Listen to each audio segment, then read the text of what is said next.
ریان کے نمبر پر دوبارہ سے زیاد کی کال آنے لگی۔ کیا اب تم یہاں سے جانا پسند کرو گی؟ ریان ایلیکس کو دیکھتا ہوا اس سے پوچھنے لگا تو وہ بنا کچھ بولے ریان کے کمرے سے چلی گئی۔ تبھی ریان نے زیاد کی کال ریسیو کر کے موبائل کان پہ لگایا۔ یہ مت بولنا کہ ایلیکس تم سے اس وقت تمہارے اپارٹمنٹ میں ملنے آئی تھی۔ مجھے سچ بتانا ریان، ایلیکس کب سے تمہارے ساتھ تمہارا اپارٹمنٹ شیئر کر رہی ہے؟ زیاد ریان کی کال ریسیو کرنے پہ اس سے پوچھنے لگا تو ریان اسے ٹالنے یا جھوٹ بولنے کے بجائے سچ بتاتا ہوا بولا، 3 دن پہلے اس کی لینڈ لیڈی کو کچھ لیگل ایشوز تھے جس کی وجہ سے اس نے ایلیکس سمیت اس کی باقی کی روم میٹس کو اپنے اپارٹمنٹ سے نکال دیا تھا۔ ایلیکس کو ریزیڈینشل پرابلم تھا تو اس وجہ سے ریان زیاد کو بتا رہا تھا، تبھی زیاد نے اس کی بات کاٹ کے فوراً سے کہا تو ایلیکس کی دوسری روم میٹس کو بھی رکھ لیتے نا اپنے ساتھ۔ آفٹر آل لڑکیوں سے ہمدردی کرنے کا عنصر تو تم میں کوٹ کوٹ کے بھرا ہوا ہے۔ زیاد کا طنزیہ لہجہ ریان کو ناگوار گزرا تھا۔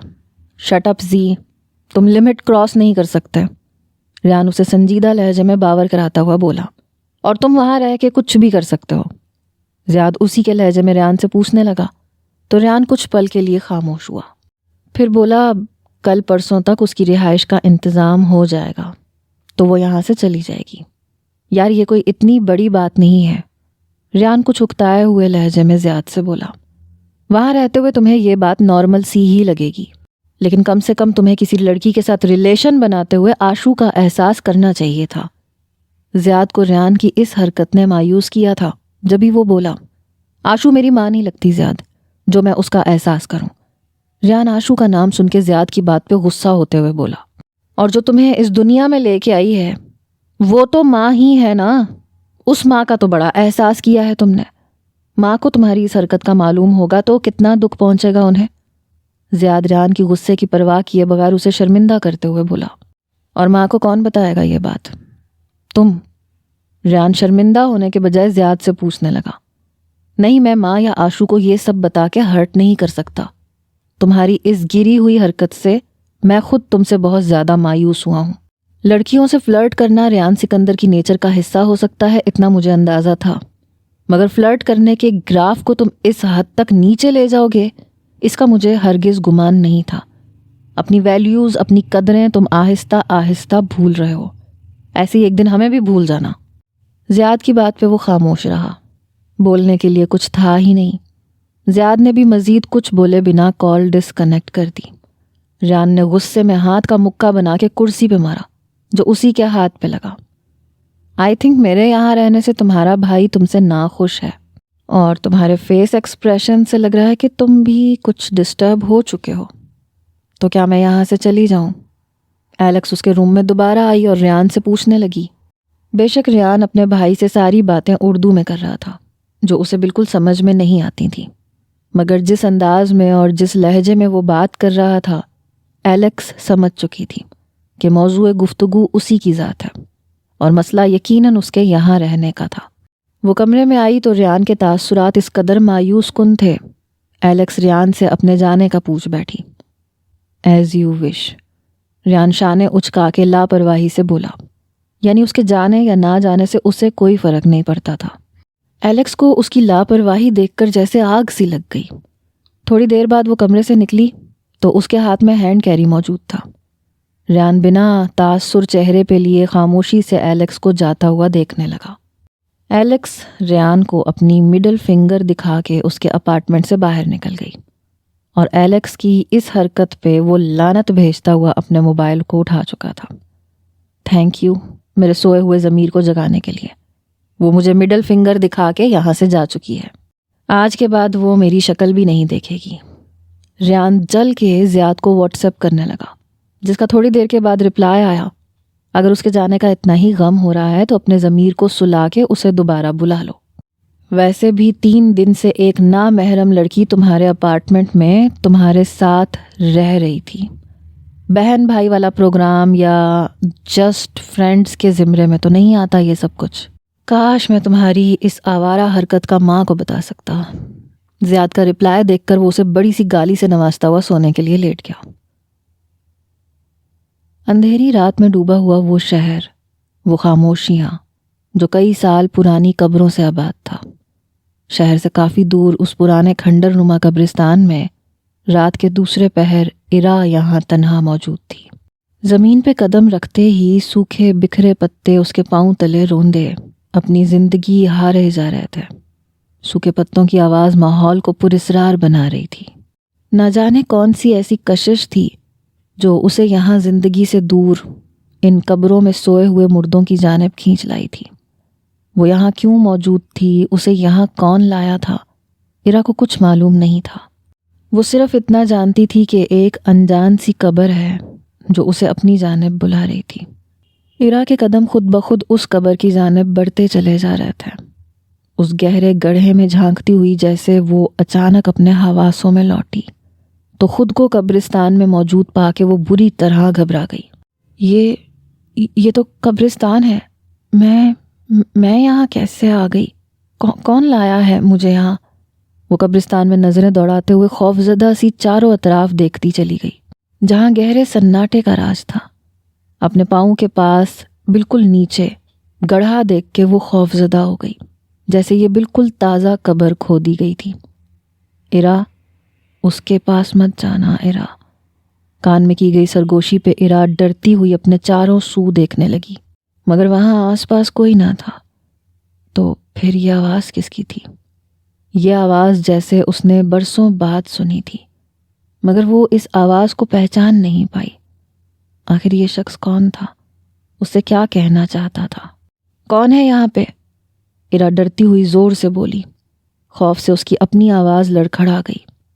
تبھی ایک دوسری آواز اس کے کانوں میں گونجی، ایرا! سناٹے کو چیرتی ہوئی اپنے نام کی پکار پہ وہ خوفزدہ سی پیچھے مڑ کے دیکھنے لگی۔ تبھی اچانک کسی نے اسے قبر کے اندر دھکا دے دیا۔ ایرا کے منہ سے دہشت کے مارے چیخ نکلی اور وہ اس گہرے گڑھے کے اندر جا گری۔ کون ہو تم؟ ایرا خوفزدہ سی اس آدمی سے پوچھنے لگی جو اس کالی اندھیری رات میں خود بھی کالے رنگ کے لباس میں موجود تھا، اور کالے رنگ کا مکھوٹا اس نے اپنے چہرے پہ لگایا ہوا تھا، اور وہ بیلچے سے مٹی کو اس گڑھے میں ڈالنے لگا جس میں ایرا گری تھی۔ خوف کے مارے ایرا کا دل بند ہونے لگا۔ ایرا نے ہمت کر کے اس قبر سے باہر نکلنے کی کوشش کی۔ تبھی اس آدمی نے ہاتھ میں پکڑا ہوا بیلچہ ایرا کے سر میں دے مارا۔ ایرا اس قبر کے اندر دوبارہ جا گری۔ اس کے سر سے خون رواں ہونے لگا۔ اب اس میں دوبارہ اٹھنے کی سکت نہیں تھی۔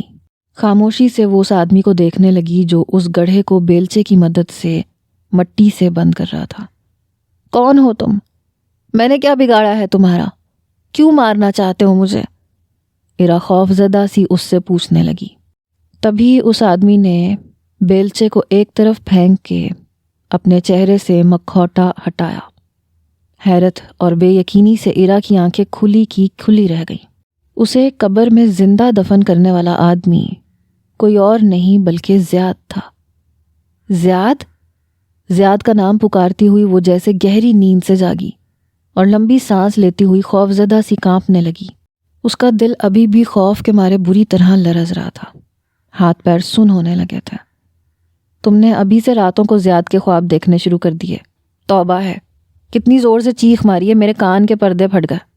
تزین خود بھی ایرا کے چیخنے پہ نیند سے بیدار ہو چکی تھی، لیکن ایرا کے چہرے پہ خوف اور ماتھے پہ پسینہ دیکھ کے وہ حیرت زدہ سی ہو گئی اور بیڈ سے اٹھتے ہوئے کمرے کی لائٹ کھولی۔ کیا ہو گیا تمہیں؟ تم ٹھیک تو ہو؟ تزین ایرا کے چہرے کو دیکھ کے تشویش سے پوچھنے لگی۔ وہ خواب میں زیاد تھا، وہ مجھے جان سے مارنے کی کوشش۔ تزین، میں خواب میں ڈر گئی تھی، زیاد نے مجھے مارنے کی کوشش کی۔ بے ربط بولے ہوئے جملوں کے بعد اس نے تزین کو اپنا پورا خواب سنایا، جس پہ تزین غصے میں اسے گھورنے لگی۔ کوئی ڈھنگ کا خواب نہیں دیکھ سکتی تھیں تم اپنے اور زیاد کے بارے میں؟ یعنی اس بیچارے کو تم نے اپنے خواب میں کوئی کلر بنا دیا۔ تمہارا بھی کوئی جواب نہیں ہے ایرا، قسم سے۔ تزین ایرا کا مذاق اڑاتے ہوئے بولی اور کمرے کی لائٹ بند کر کے دوبارہ بیڈ پہ لیٹ گئی۔ ایرا بھی اس کے برابر میں خاموشی سے لیٹ گئی۔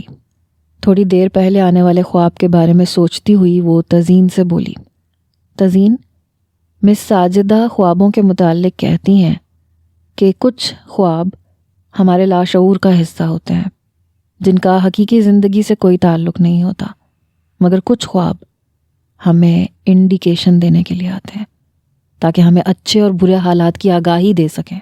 نہ جانے کیوں لیکن یہ خواب دیکھ کے مجھے کچھ ڈر سا محسوس ہو رہا ہے۔ زیاد کا اچانک سے میری زندگی میں آنا، ایک دم سے اس کا پروپوز کر دینا۔ ایرا تزین سے اپنے دل کی بات شیئر کرتے ہوئے بولی، اور خواب میں بھی کوئی اسے روک رہا تھا، شاید اس کا اشارہ بھی زیاد کی طرف تھا، جبکہ تزین کو اپنی اس کزن کی عقل پہ ماتم کرنے کا دل چاہا۔ مس ساجدہ کی باتوں کو تمہارے علاوہ کوئی دوسری ٹیچر سیریس نہیں لیتی۔ ایرا خدا کے لیے تم یہ جاسوسی ناول پڑھنا اور ہارر موویز دیکھنا بند کر دو۔ انہی کی وجہ سے تمہیں ایسے بے تکے خواب آتے ہیں، بے وقوف لڑکی۔ اور تم اس قدر لکی ہو جس کا تمہیں اندازہ نہیں ہے۔ زیاد سے شادی کرنے کے بعد میں تمہارے فیوچر کے بارے میں ابھی سے ٹھاٹھ دیکھ سکتی ہوں۔ نہ تو تمہیں یہ سڑیل سی ٹیچنگ کر کے بچوں سے مغز ماری کرنی پڑے گی، اور نہ ہی گھر کے ان عجیب و غریب کاموں کے لیے تمہیں پابند رہنا پڑے گا۔ اپنی مرضی کی عیش و عشرت والی زندگی ہوگی تمہاری۔ جس طرح کا تم نے زیاد کے بزنس اور اس کے گھر وغیرہ کے متعلق بتایا ہے مجھے تو ابھی سے تمہارے فیوچر پہ رشک آ رہا ہے، اور تم ہو کہ ان فضول سے خوابوں کو بنیاد بنا کے بلا وجہ اندیشے پال رہی ہو، جن خوابوں کا نہ کوئی حقیقت سے تعلق ہے اور نہ کوئی سر پیر ہے۔ تزین اسے سمجھاتے ہوئے بولی تو ایرا ریلیکس ہو گئی۔ شاید تم ٹھیک کہہ رہی ہو، مجھے اپنے لیے اچھا سوچنا چاہیے۔ شہرینہ بھی یہی کہہ رہی تھی۔ ایرا تزین سے بولی، شہرینہ بالکل ٹھیک کہہ رہی تھی، شاید نہیں یقیناً تمہیں اپنے لیے اچھا ہی سوچنا چاہیے۔ اب اگر تمہیں خواب میں ریڈ فلیگز نظر آئیں تو تم ان کو ذرا بھی سیریس نہیں لوگی، اور اب تم سو جاؤ ورنہ اسکول کے لیے ہم لیٹ ہو جائیں گے، تو پھر میڈم تاج کا لیکچر سننا پڑے گا صبح صبح۔ تزین بولتے ہوئے کروٹ لے کے لیٹ گئی تو ایرا بھی سونے کی کوشش کرنے لگی۔ یہاں رہتی ہے ایرا، اس کی پھپھو اس ایریا میں رہتی ہیں۔ یہ ایک نارمل سطح کا علاقہ تھا جہاں متوسط مڈل کلاس طبقہ بستا تھا۔ ایرا کی پھپھو کا گھر زیاد کے گھر سے بڑا اور عالی شان نہیں تھا، جہاں پہ زیاد ماہنور کو ایرا سے ملوانے کے لیے لایا تھا۔ ماں، آپ نے صرف یہ بات اپنے ذہن میں رکھنی ہے کہ ایرا آپ کے بیٹے کو بے حد پسند ہے۔ زیاد کے بولنے پہ ماہنور زیاد کو دیکھ کے مسکرا دی اور اس کے ساتھ گاڑی سے نیچے اتری۔ وہ دونوں ایرا کی پھپھو کے گھر میں داخل ہو چکے تھے۔ آپ زیاد کی امی ہیں؟ مجھے لگا کوئی بڑی بہن یا پھر بھابھی وغیرہ ہوں گی۔ آپ تو ماشاءاللہ سے کافی ینگ ہیں۔ سلام دعا کے بعد جب ماہنور اور عالیہ صوفے پہ بیٹھیں تو عالیہ ماہنور کو دیکھ کے بولی، کیونکہ ماہنور شروع سے ہی ایسے جملے سنتی آ رہی تھی، اسی لیے ابھی بھی زیاد کی جانب دیکھ کے مسکرا دی۔ زیاد بھی ایرا کی پھپھو کی بات پہ مسکراتا ہوا ان سے بولا، زیادہ تر لوگ پہلی ملاقات میں ایسے ہی دھوکہ کھا جاتے ہیں۔ انفیکٹ بچپن میں ہمیں کبھی بھی ماں، ممی یا امی ٹائپ کی شخصیت نہیں لگتی تھی، تو اس لیے ہم دونوں بھائی ماں کو ان کے نک نیم سے ہی پکارتے تھے۔ زیاد کی بات پہ عالیہ کے ساتھ ماہنور بھی مسکرا دی۔ طارق کے گھر پہ شروع سے میرا آنا جانا کم تھا، تبھی آپ سے کبھی ملاقات نہیں ہو سکی، مگر طارق کی زبانی کافی مرتبہ آپ کا اور آپ کے شوہر سکندر کا ذکر میں نے سنا تھا۔ عالیہ کی بات پہ ماہنور کے مسکراتے ہوئے ہونٹ ایک دم سکڑے۔ وہ بے چینی سے زیاد کو دیکھنے لگی جو خاموشی سے اس کے تاثرات دیکھ رہا تھا۔ میں ایرا کو بلا کے لاتی ہوں، بہت بے صبری سے انتظار کر رہی تھی ایرا آپ کے آنے کا۔ عالیہ ماہنور کو خاموش دیکھ کے صوفے سے اٹھ کے ڈرائنگ روم سے باہر چلی گئی۔ ماہی پلیز یاد رکھیے گا ایرا میری پسند ہے۔ اس سے پہلے کہ ماہنور صوفے سے اٹھتی زیاد فوراً بولا، تم نے پہلے کیوں نہیں بتایا کہ تم طارق کی بیٹی ایرا کا تذکرہ کر رہے تھے مجھ سے؟ ماہنور صدمے کی کیفیت میں زیاد کو دیکھتے ہوئے بولی، اور زیاد کے کچھ بولنے سے پہلے ڈرائنگ روم سے باہر نکلنے لگی۔ اب اسے یہاں پہ ایک پل بھی نہیں ٹھہرنا تھا۔ ماں پلیز میری بات سنیں، ایرا میری محبت ہے اور ابھی سے نہیں بچپن سے میں اسے پسند کرتا ہوں۔ پلیز میری خاطر اسے ایکسیپٹ کر لیں، پلیز رک جائیں، ایسے مت جائیں یہاں سے، وہ لوگ جانے کیا سوچیں گے۔ ماہنور زیاد کی بات سنے بغیر ڈرائنگ روم سے باہر نکل گئی۔ زیاد بھی ماہنور کے پیچھے اسے التجائی انداز میں بولتا ہوا باہر آیا۔ سامنے سے آتی ایرا کو دیکھ کے پل بھر کے لیے ماہنور کے قدم رکے۔ السلام علیکم آنٹی، ایرا نے مسکرا کے ماہنور کو سلام کیا۔ جس کا جواب دیے بغیر ماہنور گھر سے باہر نکل گئی، جبکہ ایرا اور اس کے پیچھے آتی عالیہ حیرت سے زیاد کو دیکھنے لگی۔ ماں کی طبیعت کچھ ٹھیک نہیں ہے، میں نے کہا بھی تھا کہ یہاں پہ آج کا پروگرام کینسل کر دیتے ہیں، کل کا پروگرام رکھ لیتے ہیں، مگر انہی کی ضد پہ یہاں لے کے آیا تھا۔ میں بس ابھی ڈاکٹر کے پاس لے کے جا رہا ہوں، آپ پلیز مائنڈ مت کیجیے گا، ماں آپ کے پاس دوبارہ آپ سے ملنے آئیں گی۔ زیاد ایرا کی طرف دیکھنے کے بجائے اس کی پھپھو کو دیکھتے ہوئے بولا اور ماہنور کے پیچھے گھر سے باہر نکل گیا۔ ایرا منہ کھولے حیرت سے زیاد کو جاتا ہوا دیکھنے لگی، جبکہ عالیہ ناگواری چہرے پہ لیے ایرا کو دیکھ کے بولی، اب زیاد سے بول دینا دوبارہ یہاں آ کے ہمیں بے عزت کرنے کی کوشش نہ کرے، ان بڑے لوگوں نے کیا سمجھ رکھا ہے ہمیں؟ ارے جب اس کی ماں اس رشتے کے لیے راضی نہیں تھی تو اپنی ماں کو یہاں لے کے آنے کی ضرورت ہی کیا تھی؟ اوپر سے 3000 روپے کا ناشتہ بھی ضائع ہو گیا۔ عالیہ تلخی سے بولتی ہوئی وہاں سے چلی گئی، جبکہ ایرا چہرے پہ افسوس لیے تزین کو دیکھنے لگی، جو اس ساری صورتحال پہ بالکل خاموش کھڑی تھی۔ اب کی مرتبہ سکندر اتنے دنوں بعد آیا اور اتنی جلدی واپس بھی چلا گیا۔ طارق حیرت زدہ سا ماہنور کو دیکھتا ہوا پوچھنے لگا، جو رات کے کھانے کے برتن واش کرنے کے بعد اپنے روم میں جانے والی تھی۔ طارق کی آمد پہ اس کو جواب دیتے ہوئے بولی، اب کی بار سکندر بہت کم چھٹیاں لے کے آئے تھے، بول رہے تھے کہ بڑی عید پہ ہی آنا ہوگا ان کا۔ ماہنور طارق کی بات کا جواب دیتی ہوئی اپنے کمرے میں چلی آئی، کیونکہ صبح اسکول کے لیے اسے زیاد اور ریان کے ڈریس آئرن کرنے تھے۔ طارق بھی اس کے پیچھے بیڈ روم میں چلا آیا۔ تو یوں اکیلے سکندر کے بنا تم سکندر کو تو کافی مس کرتی ہوگی؟ طارق ماہنور کو مصروف دیکھتا ہوا اس سے پوچھنے لگا۔ سکندر سے 15 سال چھوٹی اس کی یہ خوبصورت سی بیوی اب طارق کو اپنی جانب اٹریکٹ کرنے لگی تھی۔ طارق کی بات پہ ماہنور ہلکا سا مسکرائی۔ زیاد، ریان اور آشو کے ساتھ وقت گزرنے کا معلوم ہی نہیں ہوتا، اتنا الجھا کے اور اتنا مصروف رکھتے ہیں تینوں بچے، اپنے لیے کچھ سوچنے کا ٹائم ہی نہیں ملتا۔ ایرا تو سو چکی ہوگی نا اب تک؟ ماہنور اپنے دھیان میں جلدی جلدی کپڑے پریس کرنے کے ساتھ ساتھ طارق سے باتیں بھی کر رہی تھی۔ اسے یہ اندازہ نہیں تھا کہ زیاد اور ریان اپنے کمرے میں سوئے نہیں تھے بلکہ ابھی جاگ رہے تھے اور انہوں نے ٹی وی آن کیا ہوا تھا۔ اسے یہ علم بھی نہیں تھا کہ طارق بیڈ روم کا دروازہ لاک کر چکا ہے۔ ماہنور کی ساری توجہ اپنے کام کی طرف تھی۔ ایرا تو کب کی سو چکی ہے، تم بھی اچھا کرتی ہو جو بچوں کو جلدی سلا دیتی ہو، اس طرح انسان اپنے لیے تھوڑا بہت ٹائم نکال لیتا ہے۔ طارق ماہنور سے بولتا ہوا اس کے قریب آیا۔ ماہنور کی پشت اس کے سامنے تھی۔ وہ ماہنور کو دیکھ کے بہکنے لگا۔ طارق آپ ڈرائنگ روم میں جا کے بیٹھ جائیں، میں بس یہ کام ختم کر کے وہیں آتی ہوں۔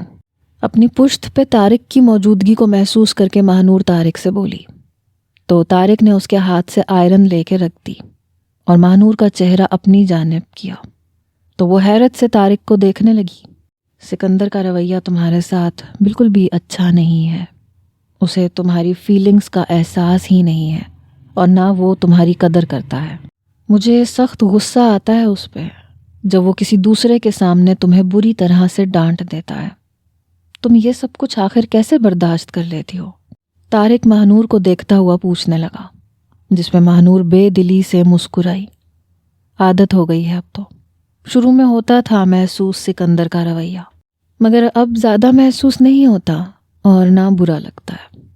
ماہنور آہستہ سے مسکرا کے طارق سے بولی، تو طارق حیرت سے اسے دیکھتا ہوا بولا، کیوں برداشت کرتی ہو تم یہ سب؟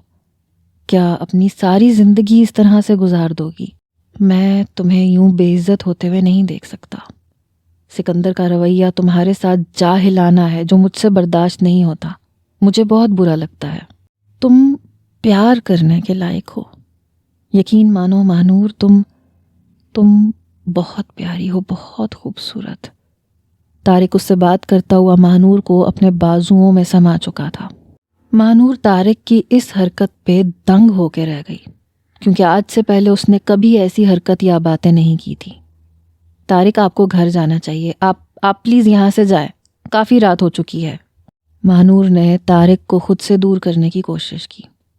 ماہنور طارق کی اس حرکت پہ گھبراتے ہوئے اس سے بولی۔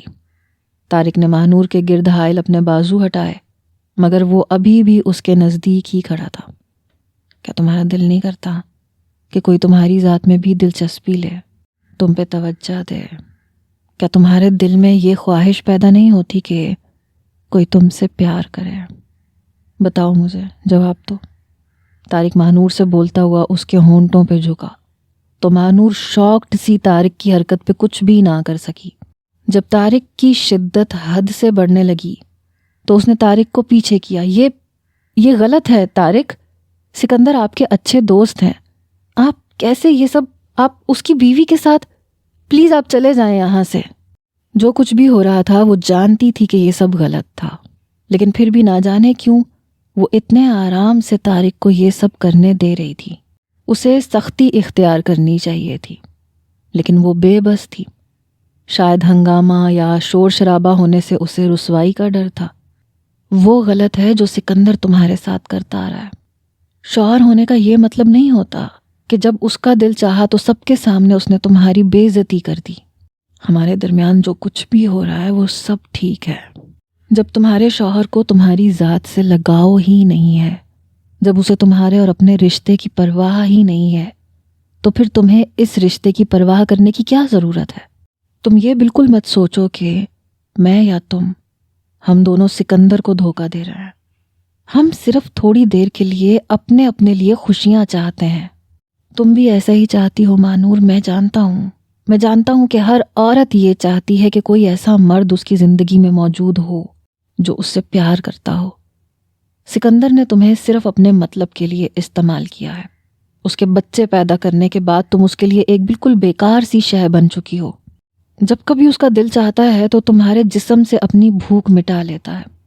تمہارے جذبات کی، تمہارے احساسات کی اسے کوئی قدر نہیں ہے۔ بولو، کیا میں یہ سب جھوٹ بول رہا ہوں؟ سکندر تمہیں اس طرح سے پیار کر سکتا ہے؟ نہیں کر سکتا، وہ بالکل بھی نہیں کر سکتا۔ میں تمہیں بے حد چاہتا ہوں۔ تمہاری خواہش اور اپنی خواہش میں پوری کر سکتا ہوں۔ کسی کو ہمارے بارے میں معلوم نہیں ہوگا۔ اس وقت اپنے دماغ سے وہ ساری باتیں نکال دو جو تمہیں میرے قریب آنے سے روک رہی ہیں۔ صرف اپنے اور میرے متعلق سوچو۔ تھوڑی دیر کے لیے سب بھول جاؤ۔ مانور، یہی اصل زندگی ہے، پلیز سمجھو میری بات کو۔ طارق نے مانور کو بولتے ہوئے اس کی جیکٹ اتاری اور بیڈ پہ لٹا دیا۔ مانور طارق کی باتوں کو سوچ کر غائب دماغی میں طارق کو دیکھنے لگی جو اس کے وجود پہ جھک چکا تھا۔ ہمارے اس تعلق کا کسی کو بھی معلوم نہیں ہوگا۔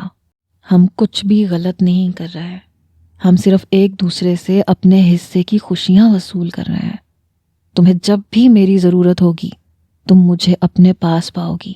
میں تمہیں ڈھیر سارا پیار دوں گا۔ طارق اس کے کان میں سرگوشی کرتا ہوا اس کی گردن پہ جھکا تو مانور نے اپنی آنکھیں بند کر لیں۔ اسے سکندر کا چہرہ یاد آیا۔ اس کے شوہر نے کبھی بھی اس کی جانب مسکرا کے پیار بھری نظر سے نہیں دیکھا تھا۔ وہ ہمیشہ سکندر سے اپنے لیے توجہ اور محبت مانگتی آئی تھی، لیکن سکندر نے ہر بار اسے یہی باور کروایا کہ وہ کم عمر، کم عقل لڑکی ہے جس سے اس کی شادی کر دی گئی۔ وہ اپنی بڑی بہن کی طرح سمجھدار ہرگز نہیں تھی جس سے سکندر محبت کرتا تھا۔ طارق مانور کے وجود پہ جھکا ہوا تھا، اس کی دونوں کلائیوں کو پکڑ چکا تھا۔ مانور کی آنکھوں سے اشک رواں ہونے لگے۔ وہ چاہ کے بھی طارق کو روک نہیں پا رہی تھی، اور پھر ریان اور زیاد کا معصوم چہرہ اس کی آنکھوں کے سامنے گھومنے لگا۔ وہ دو معصوم بچوں کی ماں تھی۔ اپنی بہن گلنور کا سوچ کے اسے شرمندگی ہونے لگی۔ سکندر سے شادی کر کے نہ اسے خود محبت مل سکی، نہ اس نے اپنی بہن کو محبت ملنے دی۔ اپنے باپ کی تربیت کو یاد کر کے اس نے ڈھیروں ملامت خود پہ کی، اور پھر طارق سے کہنے لگی، میرے باپ نے میری ایسی تربیت نہیں کی تھی طارق، آپ پلیز مجھے چھوڑ دیں، میں اس گناہ کا بوجھ اٹھا کے نہیں جی سکوں گی۔ سکندر چاہے جیسے بھی ہوں یا وہ میرے ساتھ کچھ بھی کرے، مگر میں انہیں چیٹ نہیں کر سکتی، پلیز آپ یہاں سے چلے جائیں۔ وہ اپنے اوپر سے طارق کو ہٹاتے ہوئے بولی، جس پہ طارق کے تاثرات غصے والے ہو چکے تھے۔ سکندر ٹھیک ہی بولتا ہے تمہارے بارے میں کہ تم ایک بے وقوف لڑکی ہو اور ہمیشہ بے وقوف ہی رہو گی۔ تمہیں سمجھ نہیں آ رہا، سکندر تمہیں ذلیل کر کے رکھتا ہے، گھاس تک نہیں ڈالتا وہ تمہیں، اس کی نظر میں تم اس کے بچوں کی ملازمہ سے زیادہ کوئی حیثیت نہیں رکھتی۔ میں تمہیں پیار دینا چاہ رہا ہوں ماہنور، تم سمجھو اس بات کو۔ طارق غصے میں اسے سمجھانے لگا، مگر ماہنور بیڈ سے اٹھ گئی۔ مجھے نہیں چاہیے آپ سے پیار یا آپ سے کچھ بھی، پلیز آپ یہاں سے چلے جائیں۔ وہ واپس اپنی جیکٹ پہننے لگی تو طارق غصے میں اس کی جیکٹ پہ جھپٹ کے جیکٹ دور پھینک چکا تھا، اور ساتھ ہی اس نے ماہنور کو پیچھے بیڈ پہ دھکا دیا۔ میرا موڈ خراب مت کرو بے وقوف لڑکی، خاموشی سے لیٹی رہو۔ وہ غصے میں اب کی مرتبہ ماہنور پہ جھکا تو ماہنور نے اسے خود سے دور کرنا چاہا۔ طارق دور رہیے مجھ سے، پلیز چھوڑ دیں مجھے، جائیں یہاں سے آپ، ماہنور چیخ کے اس سے بولی تھی۔ مگر اب طارق ضد میں آ چکا تھا۔ وہ ماہنور کی سنے بغیر اس پہ زبردستی حاوی ہونے کی کوشش کرنے لگا، جس کے نتیجے میں ماہنور نے اس کا منہ نوچ لیا۔ جاہل عورت، پاگل ہو گئی ہو کیا تم؟ طارق نے غصے میں اپنے زخمی گال کو چھوا اور ماہنور کے گال پہ تھپڑ مارتا ہوا بولا، خاموشی سے لیٹی رہو، اب اگر تم نے… طارق کے بولنے سے پہلے ماہنور نے اسے دھکا دے کے پیچھے ہٹایا۔ تبھی طارق نے اس کی گردن دبوچ لی۔ مار ڈالوں گا اب اگر تم نے کوئی بھی حرکت کی۔ شرافت کی زبان سمجھ میں نہیں آتی تمہیں؟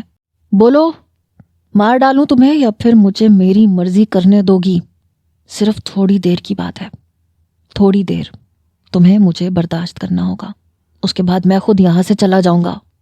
طارق اس پہ بیٹھا ہوا ماہنور کی گردن پکڑے غصے میں بولا۔ ماہنور کو لگا کہ آج وہ اپنی جان سے ہاتھ دھونے والی ہے، لیکن اچانک ہی گولی چلنے کی آواز شیشے کا سینہ چیرتی ہوئی طارق کے سینے میں آ کے لگی اور وہ بیڈ سے نیچے کی جانب فرش پہ گر پڑا۔ ماہنور جلدی سے بیڈ سے اٹھی اور شاکڈ سی کھڑکی سے باہر کھڑے ریان اور زیاد کو دیکھنے لگی۔ ان دونوں کے چہرے آنسوؤں سے بھیگے ہوئے تھے، جبکہ زیاد کے کانپتے ہاتھوں سے پسٹل نیچے گر چکی تھی۔ ماہنور نے زیاد کو صدمے کی کیفیت میں دیکھتے ہوئے جلدی سے اپنی جیکٹ پہنی، بیڈ روم کا دروازہ کھولا۔ زیاد اور ریان دونوں ہی بھاگتے ہوئے ماہنور کے پاس آئے اور ماہنور نے نیچے بیٹھ کر ان دونوں کو اپنے گلے سے لگا لیا۔ دونوں بیٹوں کو روتا ہوا دیکھ کے اسے بھی ڈھیر سارا رونا آیا۔ ماہی وہ تمہیں مار دیتا اگر میں اسے نہ مارتا تو، وہ تمہیں مار دیتا، اس لیے میں نے تمہیں بچانے کے لیے طارق انکل کو شوٹ کر دیا۔ زیاد روتا ہوا ماہنور سے بولا۔ ماہنور نے ریان کو چھوڑ کے زیاد کو اپنے سینے سے لگایا۔ کچھ بھی غلط نہیں کیا تم نے بالکل ٹھیک کیا۔ طارق انکل جو کر رہے تھے وہ غلط تھا، تم غلط نہیں ہو۔ تمہاری ماں کے ساتھ غلط ہو رہا تھا، تم نے اپنی ماں کو بچایا ہے۔ آج جو کچھ بھی ہوا ہے ہم یہ بات کسی کو بھی نہیں بتائیں گے۔ ماہنور سہمے ہوئے زیاد کو پیار کرتے ہوئے بولی تو اشوا بھی نیند سے جاگ کے روتی ہوئی ماہنور کے پاس آ گئی۔ ماہنور پریشانی کے عالم میں اپنے کمرے میں موجود طارق کی لاش کو دیکھنے لگی۔ رات کے اس پہر سکندر ولا میں موجود تینوں نفوس اپنے اپنے کمروں میں موجود تھے۔ ماہنور اپنے کمرے میں راکنگ چیئر پہ جھولتی 16 سال پرانی اس بھیانک رات کے متعلق سوچ رہی تھی۔ نہ جانے کیسے اس وقت اس میں اتنی ہمت آ چکی تھی کہ وہ طارق کی ڈیڈ باڈی کو شہر سے دور ڈرائیونگ کرتی 3 بچوں کے ساتھ لے جا کے دفن کر چکی تھی تاکہ اس کے مرڈر کا کسی کو شک نہ ہو۔ اور پھر اس واقعے کے بعد اس کے تینوں بچوں کے ذہن پہ کتنے دنوں تک خوف کی کیفیت چھائی رہی، خاص طور پہ زیاد کو اس وقت سنبھالنا کتنا مشکل تھا۔ ماہنور راکنگ چیئر پہ بیٹھتی ہوئی بیتے دنوں کو سوچنے لگی۔ اس کے ہاتھ میں طارق کی گھڑی موجود تھی جو نہ جانے کب اس رات طارق کی کلائی سے اس کے کمرے میں گر گئی تھی۔ یہ رسٹ واچ ماہنور نے قبرستان سے واپس آ کے دیکھی۔ وہ ایک بری یاد کی طرح ابھی تک ماہنور کے پاس موجود تھی۔ اسے ہاتھ میں پکڑے وہ دیکھ رہی تھی جب زیاد اس کے کمرے میں داخل ہوا۔ اس نے اپنی راکنگ چیئر روکی اور ہاتھ میں پکڑی ہوئی واچ کو ایک سائڈ پہ رکھ دیا۔ ساتھ ہی ماہنور ناراض نظروں سے زیاد کو دیکھنے لگی۔ آپ کو وہاں سے ایسے اچانک نہیں آنا چاہیے تھا۔ زیاد صوفے پہ بیٹھتا ہوا شیشے کی ٹیبل کو گھور کے ماہنور سے شکوہ کرنے لگا، جس پہ ماہنور غصے میں اسے دیکھنے لگی۔ تم نے سوچ بھی کیسے لیا کہ میں اس شخص کی بیٹی کو اپنی بہو بنا کے سکندر ولا میں لاؤں گی جو شخص مجھے رات کے اندھیرے میں رسوا کرنے کی نیت سے ہمارے گھر آیا تھا؟ یاد نہیں ہے تمہیں کیا سلوک کرنے والا تھا وہ آدمی اس رات تمہاری ماں کے ساتھ؟ ماہنور سخت لہجے میں زیاد سے بولی۔ اسے لگا تھا کہ اتنے سال بعد اس واقعے کے متعلق یاد دلا کے وہ زیاد کو شرمندہ ہوتا ہوا دیکھے گی، جس کے بعد زیاد اس سے ایک لفظ بھی آگے نہیں بولے گا۔ مگر وہ غلط تھی۔ اس شخص نے آپ کے ساتھ جو کچھ کیا، آپ کا بیٹا اس شخص کو اسی وقت اس حرکت کی سزا دے چکا تھا، اور اگر ارا اس شخص کی بیٹی ہے تو اس میں ارا کا کوئی قصور نہیں۔ آپ کو میرے ساتھ ارا کی پھوپھو کے گھر دوبارہ واپس چلنا ہوگا۔ زیاد صوفے پہ بیٹھا ہوا بے حد آرام سے بولا تو ماہنور حیرت سے زیاد کو دیکھنے لگی۔ وہ لڑکی تمہاری بیوی نہیں بن سکتی زیاد۔ ماہنور کا جملہ مکمل ہوا ہی تھا کہ اچانک زیاد نے غصے میں سامنے پڑی ٹیبل کو دونوں ہاتھوں سے اٹھایا اور دیوار کی طرف پھینکا۔ ایک زوردار دھماکے کی آواز کمرے کے در و دیوار کو ہلا گئی۔ ماہنور کا دل بھی بری طرح سے دہل اٹھا۔ وہ ایک دم کرسی سے کھڑی ہو گئی، آنکھیں پھاڑ کے زیاد کے غصے کا یہ انداز دیکھنے لگی، جو ابھی بھی صوفے پہ بالکل ریلیکس انداز میں بیٹھا ہوا تھا، لیکن اس کی آنکھوں میں بغاوت کا عنصر وہ بآسانی دیکھ سکتی تھی، جو ایک معمولی سی لڑکی کے لیے اس نے یہ ریئیکٹ کیا تھا۔ ماہنور شاکڈ سی ہو کے زیاد کو دیکھنے لگی۔ شور کی آواز سن کے عشوہ بھی ماہنور کے کمرے میں آ گئی اور سامنے کا منظر دیکھ کے خاموشی سے وہیں دروازے پہ کھڑی رہی۔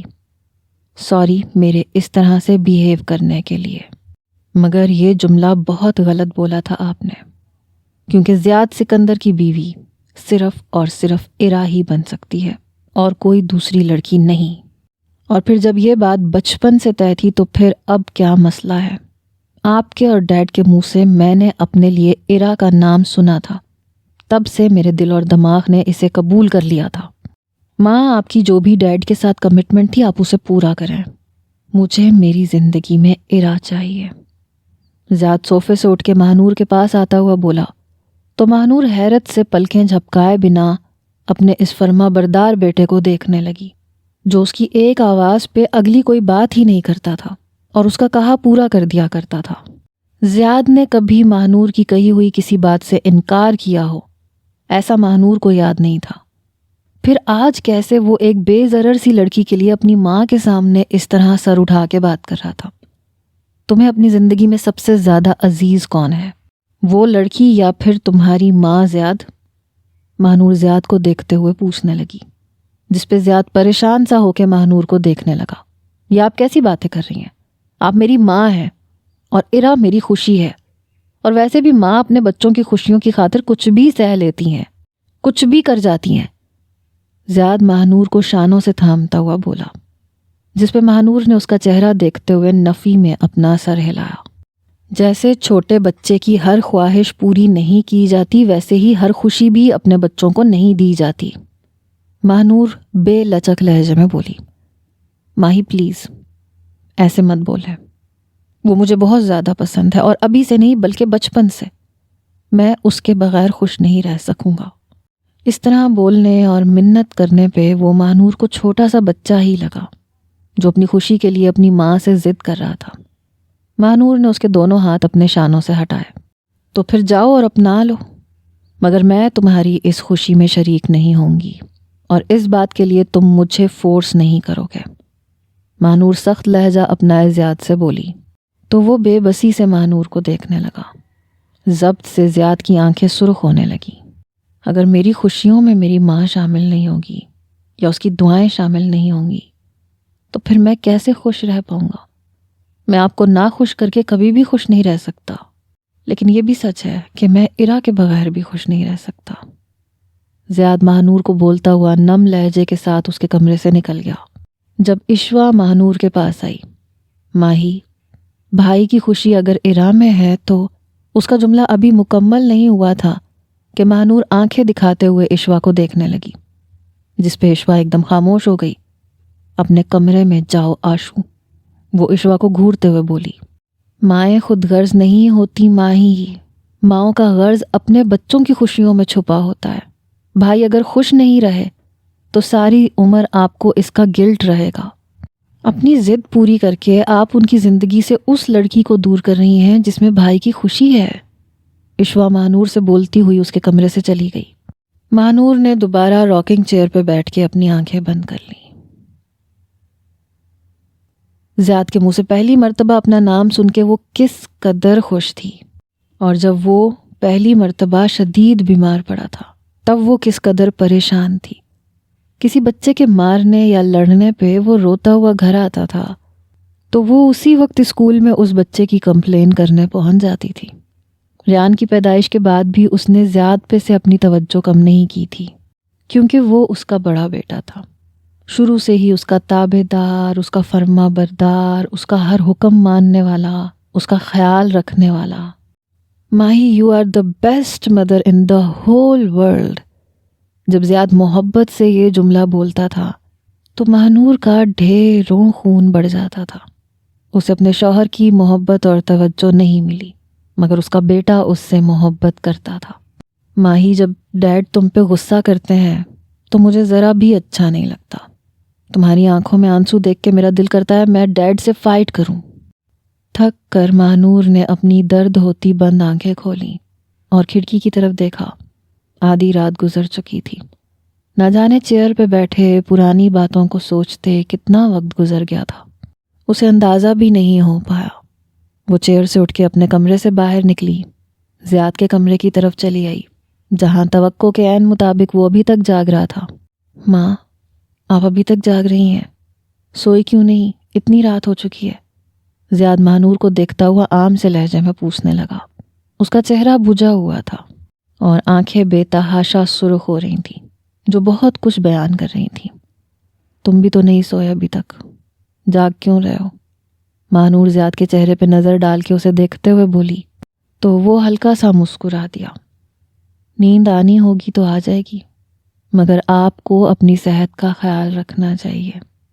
آپ خوش رہا کریں، میرے لیے سب سے زیادہ امپورٹنٹ آپ ہیں اور دوسرا کوئی نہیں۔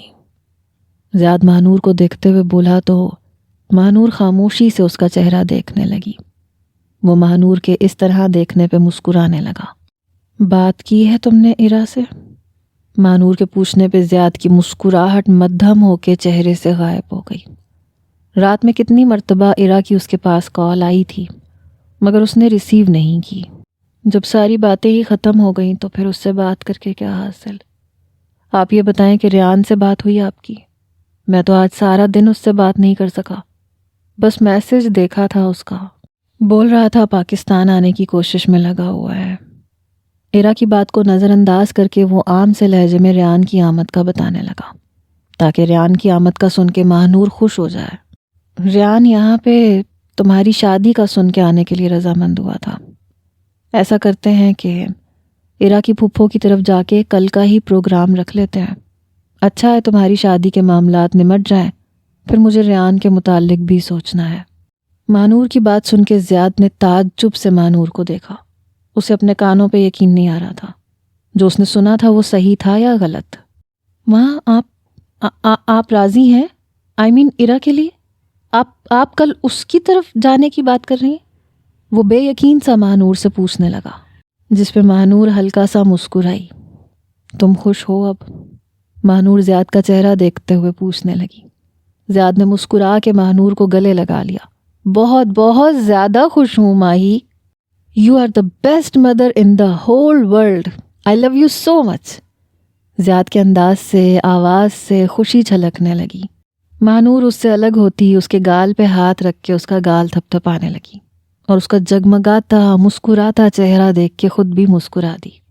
تبھی ایشوا بھی کمرے میں چلی آئی۔ تم بھی جاگ رہی ہو ابھی تک؟ زیاد ایشوا کو دیکھتا ہوا اس سے پوچھنے لگا۔ آشو کی فیملی ڈسٹرب ہو اور وہ مزے سے سو رہی ہو، ایسا ممکن نہیں ہے۔ میرے پیپرز کے دوران ہی آپ نے اپنی شادی کا یہ چکر چلا لیا۔ یہ بتائیں کہ آپ کب لے کے آ رہے ہیں ایرا کو میری بھابھی بنا کے ہمارے سکندر ولا میں؟ ایشوا زیاد کو دیکھتے ہوئے اس سے پوچھنے لگی۔ زیاد کے روشن سے چہرے سے اور اس کے چہرے پہ سجی مسکراہٹ سے وہ اندازہ لگا چکی تھی کہ معاملہ سیٹ ہو چکا ہے۔ بہت جلد انشاءاللہ۔ زیاد کے بولنے پہ مہنور اور ایشوا دونوں مسکرا دی۔ چلو اب تم دونوں بھی ریسٹ کرو، میں تھوڑی سی نیند لے لوں۔ مہنور ان دونوں کو کہتی ہوئی زیاد کے کمرے سے باہر نکل گئی۔ ایشوا بھی زیاد کے کمرے سے جانے لگی تو زیاد نے اس کی کلائی پکڑی۔ ابھی ایرا کے متعلق میں نے ریان کو کچھ بھی نہیں بتایا، یہ ریان کے لیے سرپرائز ہے، ایرا کا ذکر اس سے فون پہ مت کرنا۔ ایشوا زیاد کی بات سن کے مسکرا دی اور سر اسبات میں ہلا کے اس کے کمرے سے باہر نکل گئی۔ زیاد خود کو ہلکا محسوس کرتا ہوا بیڈ پہ لیٹ گیا۔ اسے صبح آفس جانے سے پہلے ایرا کے اسکول جا کے اس سے بات کرنی تھی، اور پھر شام کو ماہنور کو لے کے دوبارہ ایرا کی پھپھو کی طرف جانا تھا۔ پچھلی بار کے مقابلے میں اس مرتبہ وہاں آنے پہ ماحول عجیب سے تناؤ کی شکل اختیار کیے ہوئے تھا۔ ماہنور ٹانگ پہ ٹانگ رکھ کے لٹھ مارنے والے انداز میں صوفے پہ بیٹھی ہوئی تھی، اور عالیہ بھی ان کی دوبارہ آمد پہ کوئی خوش اخلاقی کا مظاہرہ نہیں کر رہی تھی۔ وہ بھی بیزار انداز میں صوفے پہ بیٹھی ہوئی دکھائی دے رہی تھی۔ زیاد نے خود ہی سے 2-3 مرتبہ کوئی بات کی، جس کا عالیہ نے ہوں ہاں کر کے جواب دیا، اور پھر خاموش ہو کے بیٹھ گئی۔ تزین ٹیبل پہ چائے کے ساتھ کچھ لوازمات رکھ چکی تھی۔ ماہنور نے کسی بھی چیز کو ہاتھ نہیں لگایا، اور نہ ہی عالیہ نے اخلاقاً اسے کچھ لینے کے لیے کہا۔ زیاد نے آگے بڑھ کے چائے کا کپ اٹھایا۔ تبھی کچھ دیر بعد ماہنور کی آواز کمرے میں گونجی، آپ ایرا کو بلوا لیں، ہمیں کہیں اور بھی جانا ہے، ہم لیٹ ہو رہے ہیں۔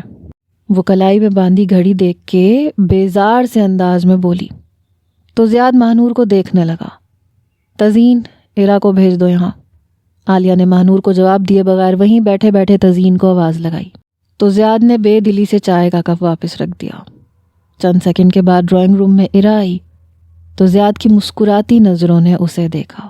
وہ بلیک اینڈ وائٹ کلر کے ٹراؤزر میں سمپل سی اپنے دل میں اترتی محسوس ہو رہی تھی۔ السلام علیکم آنٹی، کیسی ہیں آپ؟ ایرا شناسائی بھری مسکراہٹ سے ماہنور سے ملنے آگے بڑھی تو ماہنور نے اٹھ کے اس سے ملنے کی زحمت نہیں کی، بلکہ رکھائی سے بنا مسکرائے اس کے سلام کا جواب دیا۔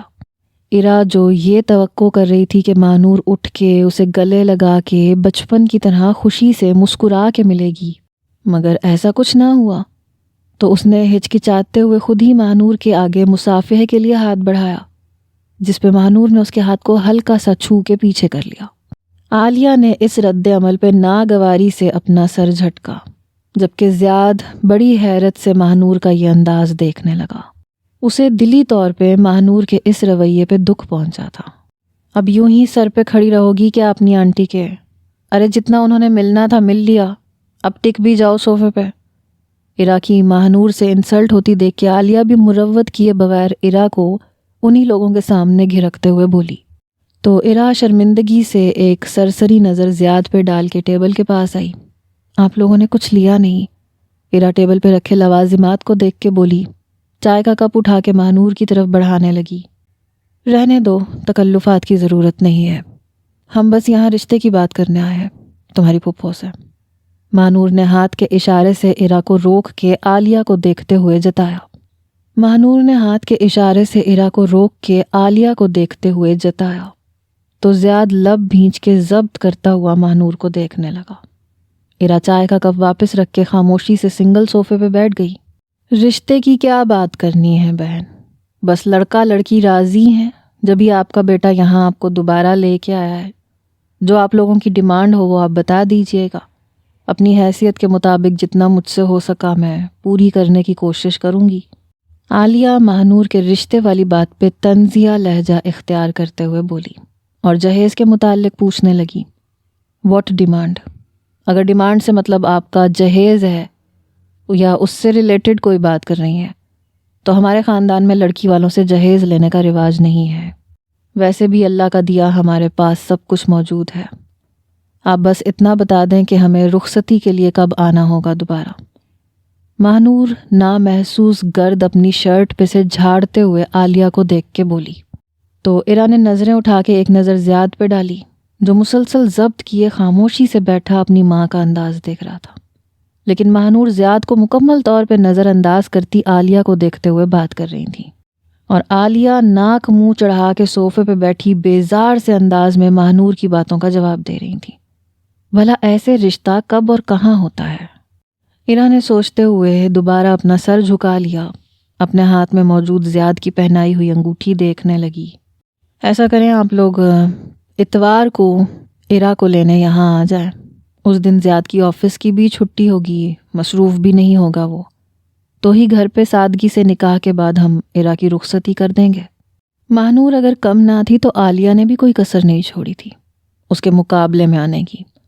اس طرح شادی اور اتنی جلدی رخصتی کا سن کے کمرے میں موجود نفوس عالیہ کو دیکھتے رہ گئے۔ اتنی جلدی بارات؟ ایسے کیسے پاسبل ہو سکتا ہے؟ ابھی تو میرا چھوٹا بیٹا بھی پاکستان میں موجود نہیں ہے۔ ہمارے ہاں ایسے شادیاں نہیں ہوتی ہیں، ہر فنکشن پراپر طریقے سے ہوگا ود گڈ پریزنٹیشن۔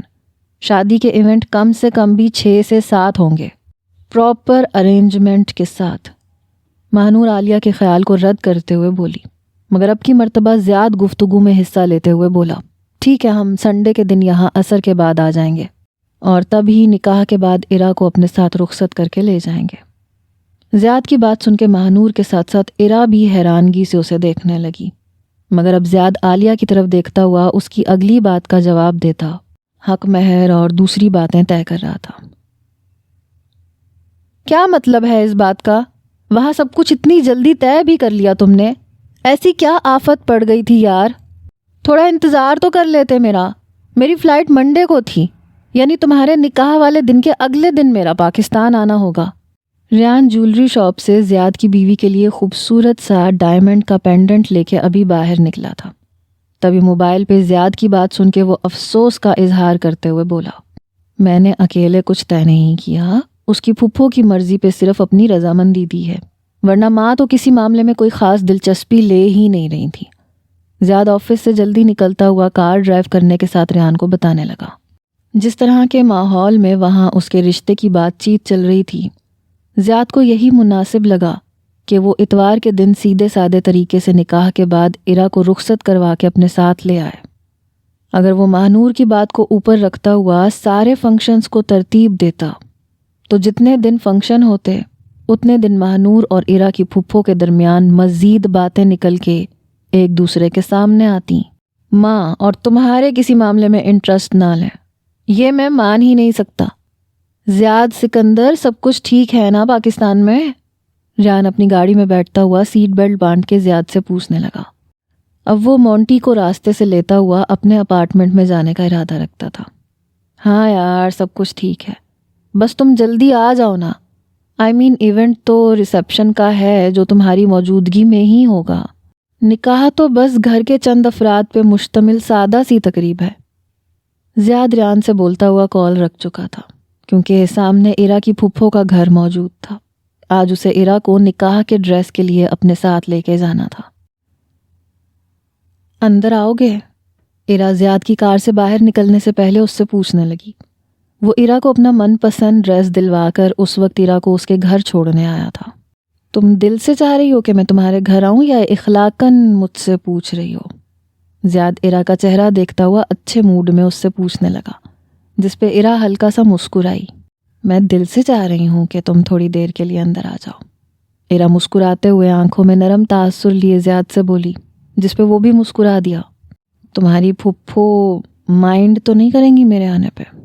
زیاد تھوڑا کنفیوز ہو کر عرا سے پوچھنے لگا، جس پہ عرا اپنی ہنسی چھپا نہ سکی۔ مجھے لگ رہا ہے تم تھوڑا سا ڈر گئے ہو میری پھپھو سے۔ عرا کے بولنے پہ زیاد خود بھی ہنسا۔ غلط، زیاد سکندر اور کسی سے ڈر جائے ایسا ناممکن ہے۔ زیاد بولتا ہوا خاموش ہوا تو عرا اس کی کار سے نیچے اتر گئی۔ زیاد بھی سارے شاپنگ بیگز لے کر کار سے باہر نکل آیا۔ سنو، پھپھو اس وقت گھر میں موجود نہیں ہے۔ عرا کے اطلاع دینے پہ وہ ہنستا ہوا عرا کو دیکھنے لگا۔ تبھی تم نے اتنی دلیری دکھاتے ہوئے مجھے گھر آنے کی آفر کی ہے، ورنہ عرا اپنی پھپھو سے بہت زیادہ ڈرتی ہے۔ زیاد عرا کو دیکھتا ہوا شرارت سے بولا، جس پہ عرا مسکراتی ہوئی گھر کا دروازہ کھولنے لگی۔ وہ دونوں گھر کے اندر داخل ہوئے۔ یہ بتاؤ کیا لوگے، چائے یا کافی؟ عرا زیاد کے ہاتھ سے سارے شاپنگ بیگز لے کے ایک سائڈ پہ رکھتی ہوئی اس سے پوچھنے لگی۔ تبھی زیاد نے اسے بازو سے پکڑ کے اپنا دوسرا ہاتھ عرا کی کمر میں حائل کر کے عرا کو خود سے قریب کیا۔ نہ چائے نہ کافی، بس ایک عدد کس۔ زیاد اس کے ہونٹوں کو دیکھتا ہوا عرا سے بولا تو عرا کا دل اس کی بے باکی پہ زور و شور سے دھڑکا۔ تم فری ہو رہے ہو؟ عرا زیاد کو اپنے اس قدر نزدیک دیکھ کے نروس ہوتے ہوئے بولی۔